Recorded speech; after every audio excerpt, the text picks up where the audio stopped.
They called him guilty. She called him innocent. And what happened next? Nobody in that courtroom saw it coming. "Mr. Green, your client needs you to say something." Silence. Judge Reiner sat still, his right brow twitching just a bit. But that was enough to show he was annoyed. The courtroom was packed. Row after row of reporters, gawkers, and rubberneckers were hoping to see a young millionaire either squirm or somehow talk his way out of trouble. But defense attorney Monroe Green just shook his head, gently closed his briefcase, and said in a cold voice, "I am withdrawing from representation, Your Honor. Effective immediately." A wave of gasps rolled through the courtroom. Some people stood up to whisper and others scrambled to tweet. But one person, one very small person, sat completely still. 8-year-old Amara Johnson, with beads in her hair and a borrowed dress that didn't quite fit, was in the third row behind the defense table. No one had noticed her when they came in. No one cared who she was. Not yet. Ethan Brixley sat stunned at the table, staring at the now empty chair beside him, his mouth dry. He was only 26, a tech founder from Santa Clarita who'd built an app that helped people find safe jobs during the pandemic. Just last year, Forbes had called him the people's billionaire. Now he was in handcuffs, accused of a crime so cruel that even strangers wanted to see him fall. But he hadn't done it. He knew that. God knew that. The judge banged his gavel once. "This is highly irregular, Mr. Green. I understand, Your Honor, but I have no further comment. I can't stand behind a client who won't be honest with me." Another blow to Ethan's gut. It didn't matter if he had been honest. Everyone was assuming he wasn't. Then came a voice, small and clear, from the middle of the courtroom. "I can defend him." The room froze. The judge leaned forward, confused. "Excuse me?" Amara stood up. Her voice wavered, but she didn't sit back down. "I said I can defend him." Laughter. One man let out a chuckle, then stifled it. Someone near the front pulled out their phone and started filming. The bailiff stepped forward, unsure if this was some prank. "Little girl, what is your name?" the judge asked. "Amara Johnson." "And how old are you, Miss Johnson?" 8. The judge blinked. "I understand I'm not a real lawyer," she added quickly. "But I read about this case and I know he didn't do it." "I know." Everyone expected someone to escort her out, but Judge Reiner didn't. Not yet. He looked at her with something between curiosity and pity. "And how would you know that, Miss Johnson?" "Because he saved my brother's life 2 years ago." Now it was Ethan who turned slowly in his chair, his eyes locked on hers. He remembered her, but he didn't remember saving anyone. And that's when the courtroom started paying attention. Reporters sat up straighter. Phones were lowered. Amara didn't back down. Her small hands gripped the wood of the bench in front of her, knuckles white. "I watched the videos. I read everything. People say he was at that warehouse, but he wasn't. He couldn't have been." The prosecutor scoffed. "Your Honor, this is a child. Let her speak." The judge interrupted. Gasps again. No one saw that coming. Amara stepped out of the row and walked toward the front like she'd done it 1,000 times before. Her voice cracked a little, but she never stopped. "I know you think I'm just some kid, but my brother looked up to him. He was a part of the mentor program Ethan funded. We didn't have anything. We didn't even have Wi-Fi, but Ethan gave every kid in our building tablets and internet. My brother was going to go to college because of him, but he died last year." Silence hit like a punch. "I want to speak for Ethan," she said, "because nobody else will. And if that's not allowed, then maybe this court doesn't care about the truth." The judge sat back in his chair. Ethan was frozen, eyes locked on the girl. The bailiff wasn't sure what to do, and the cameras kept rolling. In just 3 minutes, the trial everyone thought they understood had completely changed. But what no one knew yet was that this little girl and this young millionaire were connected in a way even they hadn't figured out. They didn't throw her out of the courtroom. That surprised everyone. Judge Reiner let Amara sit on a bench near the front while the bailiff whispered frantically to the clerk.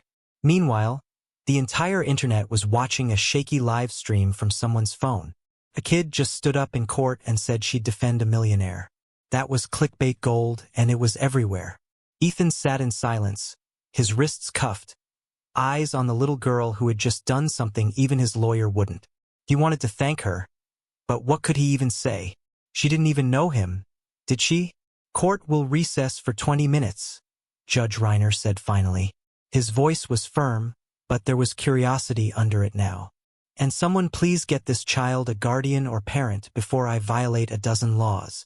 The gavel came down, and people started buzzing with questions as they filed out. But Amara didn't move. She just sat there staring at Ethan like she was trying to read his soul. 2 hours earlier, Amara's morning had started like every other. The one-bedroom apartment smelled like yesterday's fried chicken, and the TV was playing a rerun of a game show her grandmother loved. Grandma Joyce was asleep on the couch, an oxygen tube in her nose, soft snores filling the air. Amara tiptoed around her. She had school in an hour, but she'd already decided she wasn't going. Not today. Today was important. She slipped on her faded denim jacket and grabbed the worn-out backpack she kept for show because inside wasn't homework or pencils. It was a spiral notebook stuffed with every article she'd printed out about Ethan Brixley. She'd spent weeks reading about him in the library, not because she had to, but because she wanted to. Everyone else saw a rich guy who messed up. She saw the man who'd changed her brother Malik's life, at least for a little while. Malik was 17 when he joined that coding mentorship program. It gave him hope, a laptop, and a shot at something bigger than their block in East St. Louis. But then Malik was gone. A shooting outside a corner store took him away before he could even finish the program. Amara didn't blame Ethan for that. How could she? If anything, she felt like he was the only person who'd ever cared about kids like Malik. And now everyone wanted him in prison for something she knew he didn't do. How do you know, Amara? People asked when she mentioned it at school. She never answered, but deep down she believed it. She believed in him more than anyone else believed in her. So she skipped school, walked to the courthouse, and sat in that gallery for hours just to see for herself. And when that lawyer gave up on him, something broke inside her. If nobody else was going to fight for him, then she would. Back in the courthouse hallway, chaos exploded. Reporters swarmed anyone who looked like they might know the kid. Amara kept her head down as a court officer led her into a small waiting room. "Sweetheart, who's your parent or guardian?" the woman asked gently. "My grandma. She's at home. You have a phone number for her?" Amara nodded and scribbled it on a scrap of paper. But when the officer called, there was no answer. Grandma Joyce slept hard when she was tired. Amara sat there, legs swinging, until the door creaked open. And there he was, Ethan, still cuffed, escorted by 2 deputies, but looking straight at her. "You," he said softly, like he couldn't believe she was real. "Why would you do that?" Amara looked up at him and shrugged. "Because you didn't do it." Ethan blinked. "You don't even know me." "Yes, I do," she said simply. "You helped my brother." The deputies exchanged looks. "What's your name?" Ethan asked. "Amara."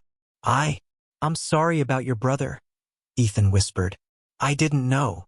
She nodded like she expected that. "You gave him something nobody else would. That means something." Before he could answer, the deputies pulled him back toward a side door. He looked like he wanted to say more but couldn't. Amara sat there gripping her notebook, heart pounding. If the judge let her talk, she was ready. She'd memorized everything. Every date, every detail. She was going to make them listen. But what she didn't know was that stepping up for Ethan would put her right in the middle of a storm bigger than she could imagine. Before the handcuffs, before the courtroom, Ethan Brixley had everything. He wasn't born rich. Far from it. He grew up in Bakersfield, California, the son of a single mom who worked 2 jobs to keep the lights on. When he was 15, he fixed a broken laptop someone was throwing away. That old laptop started it all. By 19, he'd launched his first app from a dorm room in Fresno. By 24, he was a millionaire. By 26, the word billionaire floated around in headlines like a badge of honor he never asked for. They called him a prodigy. The media loved him. Investors wanted a piece of him. His company, Linkbridge, wasn't just an app. It was a lifeline. It connected underprivileged kids to internships, scholarships, and mentorships across the country. During the pandemic, when jobs vanished and schools closed, Linkbridge kept kids learning and kept food on tables. But good headlines never last. 3 months ago, everything turned upside down. A fire broke out in an abandoned warehouse in St. Louis. Inside, police found a man badly beaten, barely alive. That man was Victor Hale. A corporate rival Ethan had publicly clashed with over intellectual property. On the same night, an eyewitness swore they saw Ethan near that warehouse. The story spread like wildfire. Young billionaire attacks rival in shady dispute. Ethan denied it. "I wasn't even in St. Louis that night," he told everyone.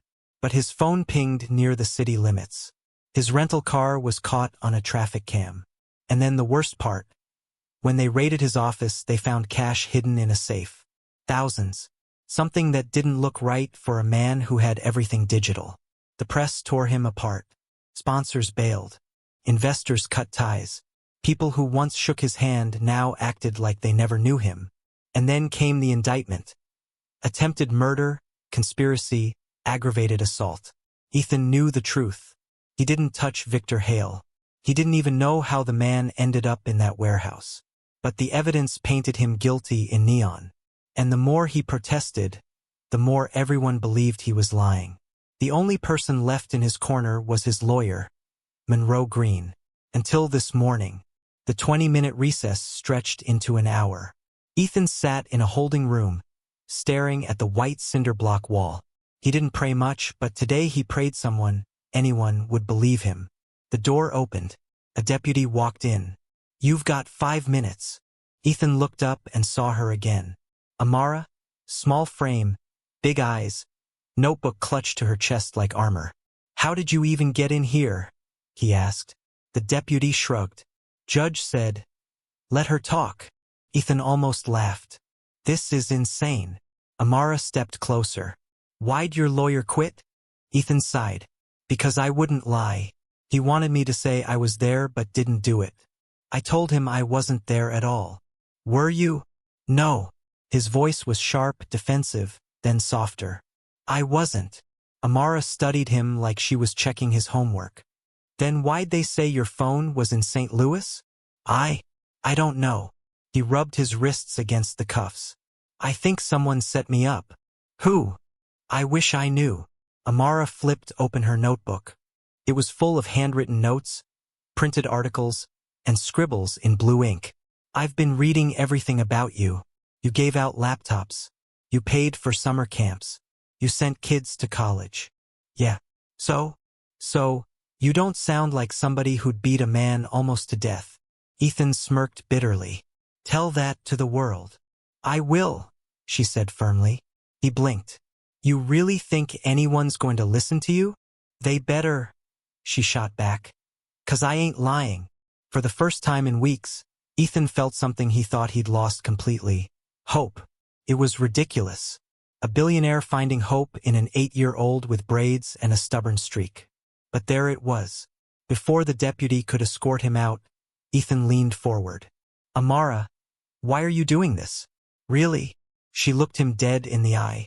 "'Cause nobody believed my brother either." Ethan froze. "What do you mean?" She swallowed hard. "When Malik died, they said he was just another gang kid. But he wasn't. He wanted to build apps. He wanted to work for you one day. And nobody cared.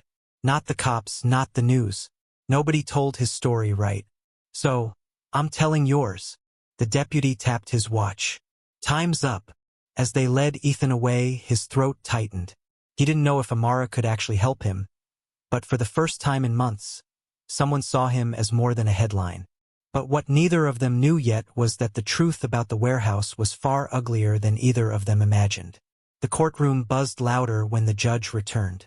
Everyone wanted to know what would happen next. Cameras were still rolling. Social media was eating this up. Hashtags trended. #KidLawyer, #FreeEthan, and #WhoIsAmara. Amara sat up straight when the judge called the session back to order. Her feet barely touched the floor, but her eyes didn't waver. She was ready. "Miss Johnson," Judge Reiner began, "I appreciate your enthusiasm, but you are not licensed to represent anyone in this court." "I know, sir," Amara said quickly. I'm not trying to be a lawyer. I just need you to hear me out. Please. The judge stared at her for a long moment. 1 minute, he said finally. Make it count. Reporters leaned forward like the Super Bowl was about to start. Amara clutched her notebook and stepped up to the center of the courtroom. Her voice shook at first, but then it steadied. Everybody thinks he did it because of some video and a phone ping, but I read all the news. It doesn't make sense. They said Mr. Brixley was in St. Louis the night Victor Hale got hurt. But his flight records show he left LA at 7 p.m. and didn't land in Missouri until after midnight. And that warehouse is on the other side of the city. That's hours away. A ripple of murmurs spread through the crowd. Even Ethan turned to look at her, surprised. I know people say kids don't understand grown-up stuff, Amara continued. But math is math. He couldn't have been in both places. Zomme body lied. And whoever lied is trying real hard to make y'all hate him. The prosecutor shot up. Objection. Sit down, the judge snapped. You'll get your turn. Amara flipped the page. And another thing, why would he do it? What's he got to gain from beating some guy in a warehouse? Nothing. But Mr. Hale. He had a reason to hurt himself or to make it look like somebody else did. I saw that article where Hale's company was about to lose a huge deal to Linkbridge. If Brixley went to jail, guess who gets the deal back now? The whole room buzzed. The prosecutor tried to speak again, but the judge slammed his gavel. Enough, Judge Reiner said. Miss Johnson, your time is up. Amara bit her lip and nodded. Thank you for listening. As she walked back to her seat, the judge glanced at Ethan. For the first time all day, his face softened just a little. The recess turned into a scheduling break. Court would reconvene tomorrow. Reporters sprinted out like they were running the Kentucky Derby, hungry for interviews. But Ethan didn't care about them. He only cared about the little girl now sitting quietly, hugging her notebook like it held the world. Outside the courthouse, the sky turned a pale orange. The steps overflowed with news crews, flashing cameras, and people shouting questions. In the middle of it all, Amara stood alone, scanning the crowd. She knew her grandma was probably worried sick, but she didn't have a phone. Then a voice called her name. Amara! She turned and saw a woman running toward her, tall, with tired eyes and hair pulled into a scarf. Grandma Joyce, out of breath but moving fast for someone with bad knees. Girl, what on earth? Joyce grabbed her by the shoulders, looking her over. You got the whole city talking about you. I had to, Grandma, Amara said softly. Nobody else was going to help him. Joyce sighed, rubbing her forehead. Baby, you can't just stand up in court like you're Perry Mason. He didn't do it, Amara insisted. Joyce opened her mouth to argue, then shut it. Deep down, she knew that stubborn look. Amara got it from her mama. A man in a gray suit approached, holding a mic. Amara? Joyce? Channel 5 News. Can we get a comment? Joyce stepped in front of her. Not today. She grabbed Amara's hand and pulled her down the steps. They didn't notice the black SUV parked across the street. Inside, a man watched them through tinted glass, his face hidden under a cap. His phone buzzed. He answered with one word. Problem. That night, Amara sat on the edge of her bed, watching her grandma pace. The apartment felt even smaller with all the noise coming from the TV. Every channel was replaying her courtroom speech like it was a movie trailer. Joyce stopped pacing and sat beside her. Baby, why does this matter so much to you? Really? Amara stared at the peeling paint on the wall. Because he cared about us, about Malik. Nobody else did. Joyce softened. You think helping this man is going to bring Malik back? No, Amara whispered. But maybe it means he didn't die for nothing. Joyce sighed and hugged her. For the first time all day, Amara let the tears come. Across town, Ethan lay in a jail cell, staring at the ceiling. Amara's words replayed in his mind like a broken record. Zomme body lied. He believed her. But who? His thoughts were cut short when a guard appeared at the bars. You got a visitor. Ethan frowned. At this hour? He sat up. The guard unlocked the door, and when Ethan walked into the visitor room, His blood ran cold. Sitting there waiting for him was a face he thought he'd never see again. But what this man was about to say would turn everything upside down. Ethan froze at the sight of the man in the visitor room. "Trevor," he whispered. Trevor Maddox, the guy who'd been his best friend since college. The guy who'd been his first business partner before cash and ambition tore them apart. They hadn't spoken in almost 2 years. Trevor leaned back in his chair, calm, smug even. "You look like hell, E." Ethan sat down slowly, chains clinking. "What are you doing here?" "Checking on an old friend." Trevor smiled without warmth. "Or what's left of him." Ethan clenched his jaw. "You set me up." Trevor chuckled. "Relax, detective. I didn't beat Hale. I'm not that sloppy. But you wanted me to take the fall." "Wanted?" Trevor tilted his head. "Still do." Ethan's stomach dropped. "Why, Trevor? I gave you everything. I pulled you into Linkbridge when nobody else believed in us." "You pulled me in," Trevor said, his voice turning sharp. "And then you pushed me out. You thought you were better than me. So, I found someone who thought I was worth more." Ethan stared at him. "Hale." "Bingo." Trevor leaned forward, eyes cold. "He wanted you gone. I wanted payback. Win-win." Ethan felt his pulse in his ears. "You framed me. You used my phone. Cloned your SIM. Easy. The rental car? That was a gift from me to you." Trevor grinned. "You should have seen your face when the cops showed up. Priceless." "You think you'll get away with this?"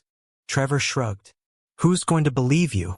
The world loves a fall from grace. You're not a hero anymore, Ethan. You're a headline, and tomorrow you'll be a conviction." Ethan's hands shook under the table. "Why are you telling me this?" "Because I wanted you to know it wasn't luck that took you down. It was me." Trevor stood up, buttoning his jacket. "Enjoy your last night as a free man." The guard came in to escort Ethan out. He didn't fight. He couldn't. The betrayal sat like a brick in his chest. Across town, Amara sat in the living room while her grandma dozed in the recliner. The news replayed her clip for the 10th time. Her name scrolled across the screen with headlines like 8-year-old defends billionaire. She should have been proud. Instead, she felt restless. Something was missing. Amara opened her notebook, scanning every detail she'd written about the case. Flight times, traffic cams, the warehouse. Then her eyes landed on a single name, Trevor Maddox. She remembered it from an old article about Linkbridge's early days. She grabbed her pencil and started circling things. Trevor had been there at the start. He'd vanished after some lawsuit. And then, nothing until now. "Grandma," Amara whispered, nudging Joyce awake. "We have to go back tomorrow early." Joyce groaned. "Lord, child, you're trying to give me a heart attack. I think I know who set him up." Joyce stared at her like she'd lost her mind. "I'm serious, Grandma. If I'm right, this isn't just about Ethan. It's about people who think they can do whatever they want and nobody is going to stop them." The next morning, the court was chaos. Reporters packed the steps like sardines. Protesters shouted on both sides, some holding "Free Ethan" signs, others yelling, "Lock him up." Inside, Ethan shuffled in with dark circles under his eyes. He barely noticed the cameras anymore. All he could think about was Trevor's smirk. Then he saw Amara in the front row. She gave him a tiny nod like, "Don't give up yet." The hearing started. The prosecutor stood smug and ready to close the coffin. "Your Honor," he said, "the evidence is clear. Phone records placed the defendant near the scene. His financial motive." Objection. Every head turned. It wasn't a lawyer. It was Amara again. Judge Reiner slammed the gavel. "Miss Johnson, just let me show you one thing," she pleaded, waving her notebook. "One thing, and if I'm wrong, I'll sit down and never talk again." The courtroom buzzed like a beehive. Cameras zoomed in. The judge pinched the bridge of his nose. 30 seconds. Amara sprinted to the front, notebook in hand. She flipped to a page and slapped it on the desk. "This," she said, pointing to a printout, "is an email from Linkbridge's public folder. It's old, but look, Trevor Maddox's name. He was the co-founder. Everybody forgot about him. But guess what? He's been meeting with Victor Hale's lawyers last week. The prosecutor scoffed. That proves nothing. Then why? Amara said loudly. Did Trevor buy a plane ticket to St. Louis the same day Mr. Hale got hurt? Gasps rippled through the courtroom. Reporters scrambled for their phones. Ethan stared at her, stunned. How did she even find that? Judge Reiner leaned forward. Is this true, counselor? The prosecutor stammered. I'm not aware. Then you better get aware, the judge barked. Court will recess for 2 hours while I review this. Gavel down. Chaos erupted. As deputies led Ethan out, he locked eyes with Amara. For the first time in days, he felt like maybe, just maybe, he had a shot. But nobody realized Trevor Maddox wasn't done yet. And the next move he made could cost someone their life. 2 hours later, the courtroom felt like a pressure cooker. Reporters whispered. Cameras rolled. Social media exploded with theories. Who is Trevor Maddox? Did the kid just crack the case? When the judge returned, the air was so tight you could almost hear hearts pounding. After reviewing the evidence presented, Judge Reiner said, "This court has serious concerns about the integrity of the state's case." He adjusted his glasses, eyes cutting toward the prosecutor. And even more concerns about the thoroughness of this investigation. The prosecutor's face turned red. Therefore, the judge continued, I am ordering the immediate release of Mr. Brixley on bond. Furthermore, the court is requesting a formal inquiry into the actions of one Trevor Maddox. The room exploded. People jumped to their feet. Reporters scrambled like a tidal wave of flashing lights. Ethan sat frozen for a second, then exhaled a breath he didn't know he was holding. The deputies removed his cuffs. For the first time in weeks, his wrists were free. He turned and there she was, Amara, standing on the bench to see over the crowd, grinning so wide her cheeks hurt. He walked straight to her. The cameras loved it, but Ethan didn't care. He knelt down, eye level with her, his voice breaking as he said, You saved me. Amara shook her head. Nah, you saved Malik. I just finished the job. He smiled, tears stinging his eyes. Your brother would be proud. Her smile wavered. I hope so. Joyce walked over, shaking her head, but smiling too. You sure know how to stir a pot, little girl. Amara giggled. Guess it runs in the family. Outside, the chaos didn't stop. Reporters shouted questions and people shoved mics in their faces. But Ethan put his arm gently around Amara's shoulders as security guided them to a car. Can I ask you something? Ethan said quietly as they walked. Yeah. Why didn't you give up? Even when everybody said I was guilty. Amara thought about it for a second. Then she looked up at him and said the words that would end up on a million news clips that night. Because when the world calls you a liar, somebody's got to remember the truth. And sometimes that somebody is a kid. Ethan smiled. For the first time in a long time, he felt human again. Not a headline, not a scandal, just a man who got a second chance. A week later, Trevor Maddox was in handcuffs. Evidence linked him to Hale, the warehouse, and the setup. The headlines flipped overnight from billionaire to victim and the truth behind the frame-up. Linkbridge stock soared, but Ethan didn't care about that. What mattered was sitting at a small kitchen table in East St. Louis, sharing fried chicken with a little girl and her grandmother. You know, Ethan said between bites, you'd make one heck of a lawyer someday. Amara grinned. You think so? I know so. She smiled, eyes bright. Then you better keep out of trouble, Mr. Brixley. 'Cause next time I'm charging you. They all laughed. The kind of laugh that feels like a full breath after nearly drowning. And here's the thing. This wasn't just about a billionaire and a kid. It was about loyalty, about speaking up when no one else will, about believing in someone even when the world says not to. So, if you take anything from this story, let it be this: don't underestimate the power of your voice. Even the smallest voice can echo loud enough to change a life. And if you're watching this right now, I've got one question for you. If you saw someone about to lose everything because no one believed them, would you stand up and say, I can defend him?